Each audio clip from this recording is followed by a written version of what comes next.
Всем привет, дорогие друзья! 100 Веста, Санкт-Петербург. Мы в нашем сервисном центре на Первом Верхнем переулке 10.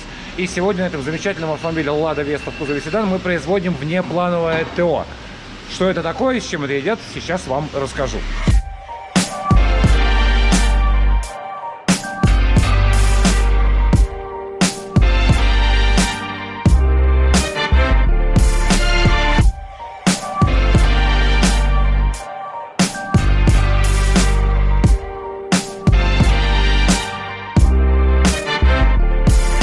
Итак, почему же внеплановое ТО? Ну, во-первых, регламентные межсервисные интервалы данный автомобиль никогда не выдерживал. Масло здесь меняется регулярно, каждые 7000 километров, вне зависимости от того, какое масло сюда заливается. Также здесь не по регламенту менялись свечи зажигания, мы сейчас тоже поменяем. Ставились, кстати, иридиевые, ставились они на пробеге 40 тысяч километров, сейчас уже 80 почти. И, ну и вообще весь автомобиль, собственно, он постоянно в обслуживании и меняет все гораздо чаще. Из последнего, что с ним случилось, сейчас наступили холода и засвистел ролик генератора.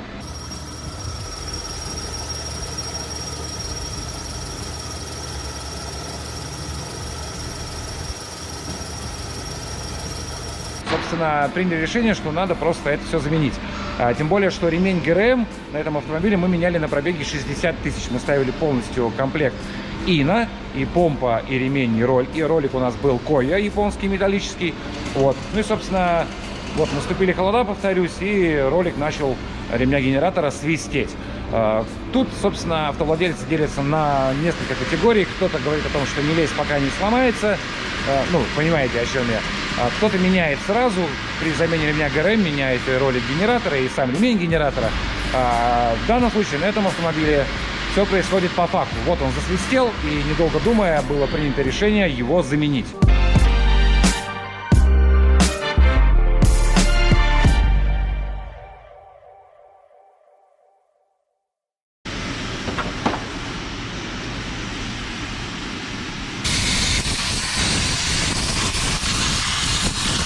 Все работы мы начинаем с процесса замены свечей зажигания. Заодно наш мастер Юрий, он сегодня снова с нами. Осмотр на свечные колодцы, на наличие масляных течей. Данная проблема практически всех автомобилей УАЗ у нас идет, то что попадание масла, где свечки находятся, это у нас лечится тем, что мы должны переклеить клапанную крышку. Клапанная крышка стоит здесь на лактайте. Никакого герметика, никаких резиновых уплотнений. Да? Да, все верно. Я так понимаю, что это каждый второй мотор. Ну, можно сказать, наверное, каждый третий мотор. Вот такое. Бывает с завода то, что на пробеге 15 тысяч уже скапливается достаточно большое количество масла. А не важно, 1.6, 1.8? Разницы нет никакой. Абсолютно на всех двигателях 1.6, 1.8 эта проблема присутствует. Давай посмотрим, что у нас на имеет. Здесь у нас имеем то, что наличие масла в первом цилиндре, во втором, третий сухой, ну тоже немного запотевает, и в четвертом имеется. Здесь уже клапанную крышку есть смысл переклеить, как бы есть, но масло подтекает чуть-чуть, потому что уже на этом моторе переклейка делалась. Как бы переклейка клапанной крышки не гарантирует стопроцентное устранение течи. Ну, потому что, к сожалению, это такая конструктивная особенность этих моделей. Ну, сейчас почти 80, и история повторяется. Так что делайте выводы. И тут, опять же, такие, как сказал сейчас Юрий, тут не вопрос мастеров, кривизны рук или прочего. Это вот такой конструктив. Я присутствовал, когда переклеивали первый раз, лактайта там не жалели. То есть тут как пойдет. А чем чревато, Юр? Ну, вот оно сейчас понемножку началось туда просачиваться. Со временем это все разобьет. Во-первых, смотрите, насколько течь криминальная, она может потихонечку у нас сочится масса, соответственно, просто запотевать. Если у нас будет течь достаточно серьезно сильно, может полностью свечной колодец заполниться маслом. Но вообще масло на свечах и катушках зажигания не рекомендуется, потому что могут выйти из строя катушки зажигания.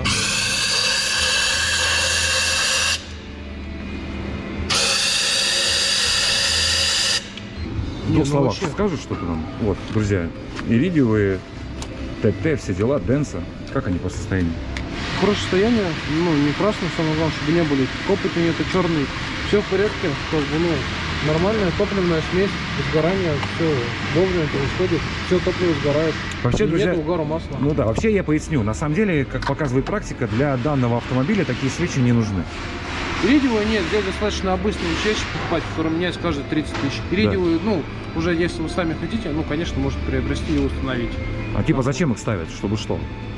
Просто дольше ходит? Увеличенный срок службы. Смысл тот же, просто дольше ходит. Да, все правильно. Я почему сейчас на этом акцентировал внимание, потому что в свое время я разговаривал с разработчиком прошивки А22 по телефону, и он мне сказал, что, Илья, смысла во всех этих дорогостоящих свечах особо нет. Ну, если в целях экономии, да, опять же таки, чтобы дольше не менять, и даже не экономии вопрос, а вопрос лазания в машину бесконечного. Поэтому НЖК, в общем-то, свою работу выполняют на ура. Важно просто, опять же, 30 тысяч, да? Обычные свечи, да. Иридиевые, по-моему, ну, там каждый 60. Ну да. Что касается остальных расходников, друзья. Фильтр воздушный Fortech. Фильтр салонный Big Filter, это у нас какой-то антибактериальный он. Фильтр масляный у нас MAN, кому как удобно. Ролик натяжной мы будем использовать оригинальный. Ремень генератора мы будем использовать Contitech. Что касается масел. Ну, в силу того, что достаточно серьезные перетрубации сейчас произошли в нашей стране, собственно, все бренды иностранные ушли, собственно, друзья, остается у нас теперь немного. Но у нас есть «Газпром», и по нашей статистике, опять же, по соотношению цена-качество, клиенты все больше и больше делают свой выбор именно в пользу этого масла. Вот он у меня в данном случае уже налит с бочки. То есть я вам для примера принес показать, что вы у нас можете заказать это и в канистрах, и в бочках. Абсолютно без проблем. Перемены мест слагаемых сумма не меняется. Кстати, регулярно в наших сервисах проходят акции по замене масла, бочкового я имею в виду. То есть, если кто-то из вас желает сэкономить, подписывайтесь на наши новости и будете видеть, где и в каких сервисах у нас в определенные периоды времени эти акции проходят. То есть это реально выгодно, можно даже с тройной выгодой в каком-то смысле это все себе осуществить, то есть сделать себе очень дешевое ТО.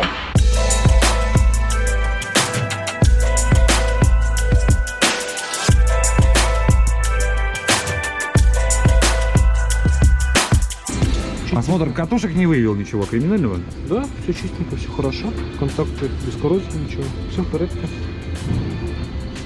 Также Юрий обратил внимание, что имеет место подзатевание клапанной крышки, это где-то? Да, ну то, что, как говорилось, масло попадает в стечные колодцы немного, ну также она...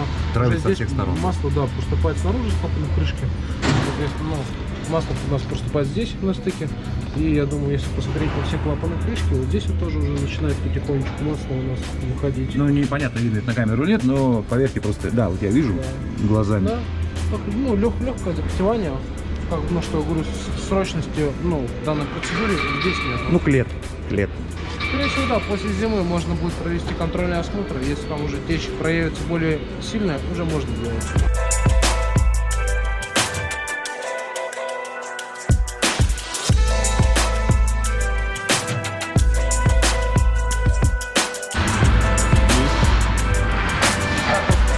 Нету.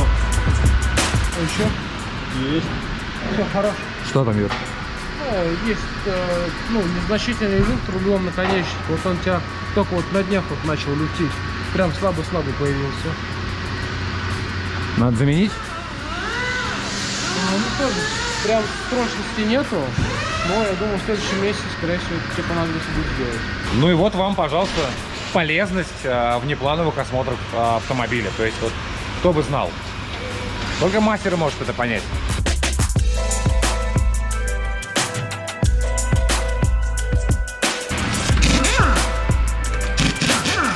Ну, в общем, в итоге, чтобы полностью понять, надо покататься, да? Либо да, тяга, либо рулевой. Верно. Там такой люфт еле заметный, ну, то, что пока даже на него внимания не стоит обращать. Ну, как не стоит? Нужно держать в голове теперь, как минимум.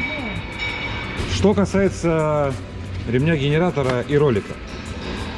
Немножечко подраскрою информацию. Значит, наступили морозы, и ролик засвистел. То есть машина прогревается, уже там 40-50 градусов, ролик свистеть не перестает, это прям отчетливо слышно. Но в такой ситуации уже, естественно, его требуется заменить. Потом уже с течением времени, когда машина разогреется, понятное дело, что свист этот пропадает, но, собственно, 80 тысяч пробега, сами понимаете, что ролики тоже не вечны. Я даже не знаю, вам нужно пояснять, что произойдет, если у вас в пути оборвется ремень генератора? Я думаю, что смысла нет. и так все прекрасно понимаете.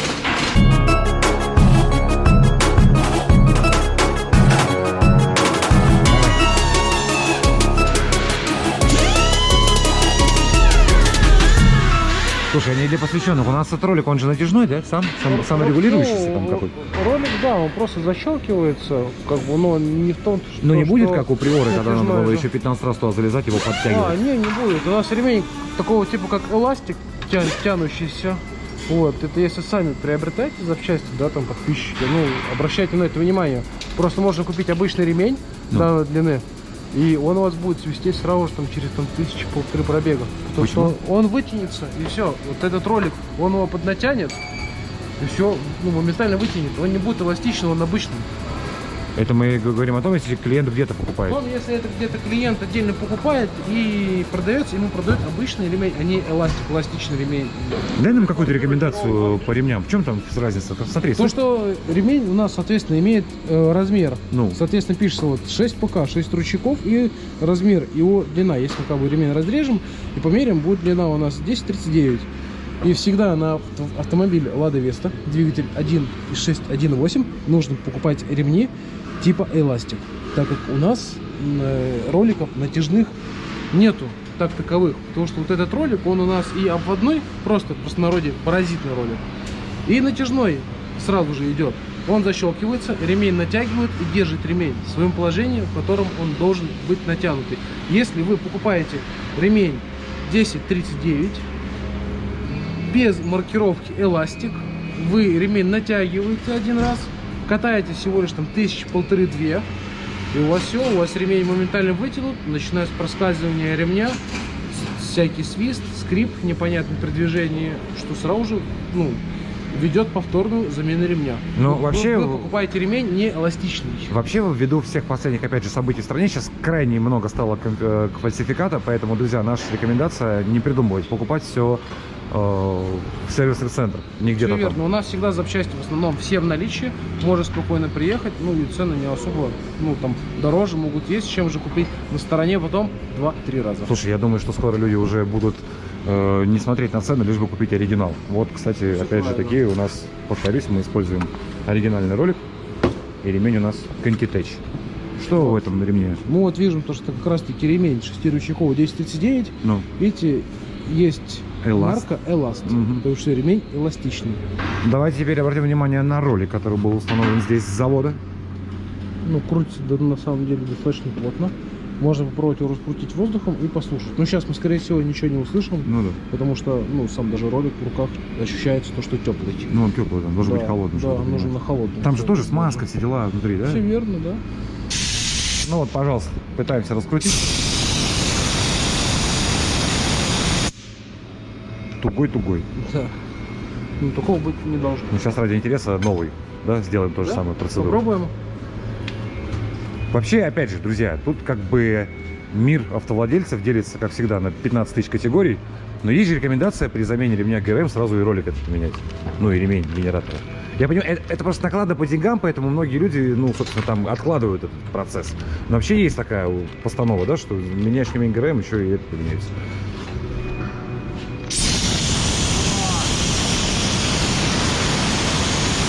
Пошел, да? Раскручивать. Я говорю, ну он на холодную прям свист на свисте такой стоит, что там соседи сбегаются. Ну, видно, песочком побито он чуть. Если посмотреть в канавке, вот этот.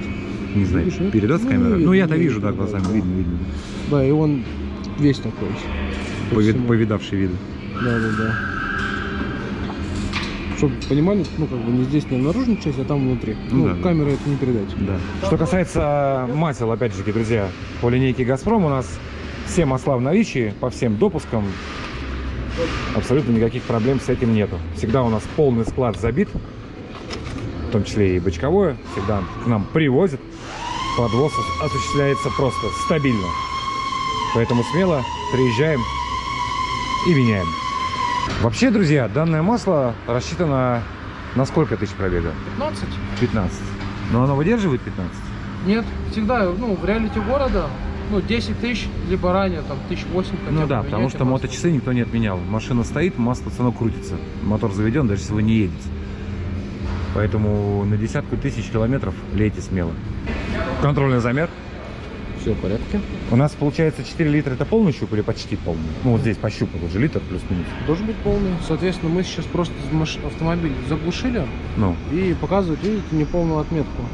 Если машина постоит как положено 15, щуп полностью заполнится. ну да. Поэтому все в порядке. 4 литра масла ровно.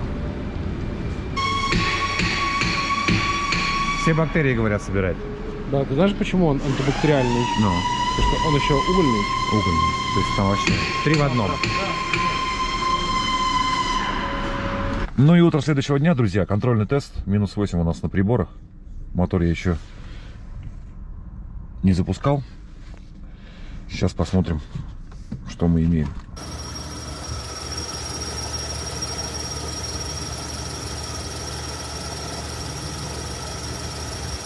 Выжимаем сцепление. Гидрики отхлопали 5 секунд.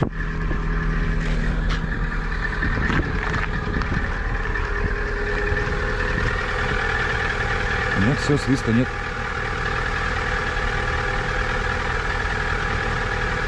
Ну а на этом, друзья, у нас все. Благодарим за просмотр данного видео и приглашаем вас во все наши сервисные центры, которые, к слову сказать, располагаются во всех районах Санкт-Петербурга, на обслуживание своего автомобиля. Всем пока!